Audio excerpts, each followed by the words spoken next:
ਬੈਂਕਾਂ ਦੇ ਵਿੱਚ ਆਉਣ ਵਾਲੇ ਟਾਈਮ 'ਚ ਪੈਸਾ ਰੱਖਣਾ ਸੇਫ ਨਹੀਂ ਹੋਏਗਾ। ਕਿਸੇ ਨੇ ਸੋਚਿਆ ਨਹੀਂ ਹੋਗਾ ਕਿ ਐਦਾਂ ਦਾ ਮੈਸੇਜ ਵੀ ਚਰਚ ਦੇ ਸਕਦੀ ਹੈ ਕਿ ਆਉਣ ਵਾਲੇ ਟਾਈਮ 'ਚ ਕਰੰਸੀ ਫੇਲ ਹੋਣ ਵਾਲੀ ਹੈ ਔਰ ਉਹ ਲੋਕਾਂ ਨੂੰ ਝਟਕਾ ਲੱਗਣਾ ਜਿਨ੍ਹਾਂ ਦੇ ਸਾਰੇ ਪੈਸੇ ਬੈਂਕ ਦੇ ਵਿੱਚ ਨੇ ਤੇ ਇੱਕ ਦਿਨ ਬੈਂਕ ਨੇ ਕਹਿਣਾ ਭਾਜੀ ਛੱਡੋ पिछला साडा भी जीरो हो गया, ਤੁਹਾਡਾ भी जीरो है कि एक दिन आप सुबह उठोगे और बैंक वाले बोलेंगे आपके पैसे finish, cash finish, digital currency. एक दिन इंटरनेट खुलेगा और पता लगेगा कि जो हमने डिजिटल करेंसी खरीदी थी उसका तो नामो निशान भी आज इंटरनेट पे नहीं है।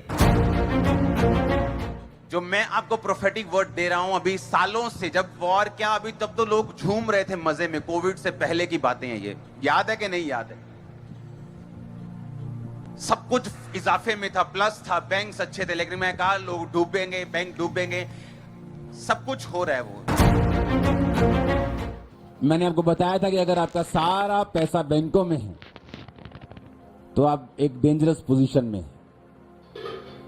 आपके पास लैंड होनी चाहिए, जमीन होनी चाहिए, सोना होना चाहिए, चांदी होनी चाहिए, पशु होने चाहिए, घर होने चाहिए। जिनके पास ये होंगे वो अमीर होंगे।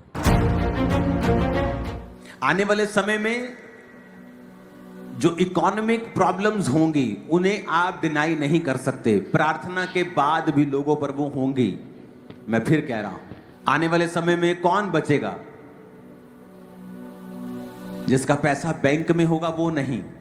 और आज परमेश्वर के दास के द्वारा बोले गए उन वर्ड्स को हम पूरा होते हुए देख रहे हैं। बैंक्स के बंद होने की न्यूज हम अलग अलग चैनल्स के ऊपर सुन रहे हैं। उनसे बैंक में पैसा रखे कि बैंक में पैसा रखना बंद कर दे। कल शादी है मेरी लड़की की। सीनियर सिटीजन है जिसका इंटरेस्ट के ऊपर ही घर चलता है। कब मिलेगा पैसा? सेविंग के बचत रहता है, इसकी वजह से हम लोग आके रखते हैं ना, इधर सेविंग करते हैं। बैंक में डालेगा अभी कौन? बैंक का ही सेफ्टी नहीं है।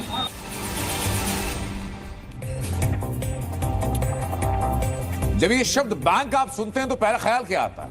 पहला ख्याल आता है भरोसा। और आम आदमी के भरोसे पर पूरा बैंकिंग सिस्टम चलता है।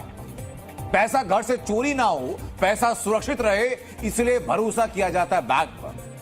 आपको पता तक नहीं चलता कि आपका उस वही बैंक, आपके उसी बैंक में बेईमानी होती है। और जब पता चलता है और आपको बताया जाता है कि बैंक में जमा सारा पैसा फ्रीज हो चुका है, सारा पैसा रोक दिया गया, एक नया पैसा जो अपने खाते में आपने जमा किया उसमें से आप एक नया पैसा निकाल नहीं सकते। एक बैंक की लगभग 26 ब्रांच बंद कर दी, उससे पैसा नहीं निकाला जा सकता।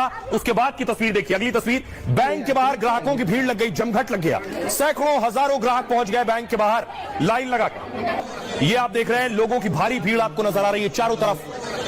ताला लगा है, बैंक के बगल में एटीएम है जो सर्विस में नहीं है, उसमें कैश ही नहीं बचा है। देखिए जरा, बैंक पर बैन और लाखों लोग बेचैन हैं।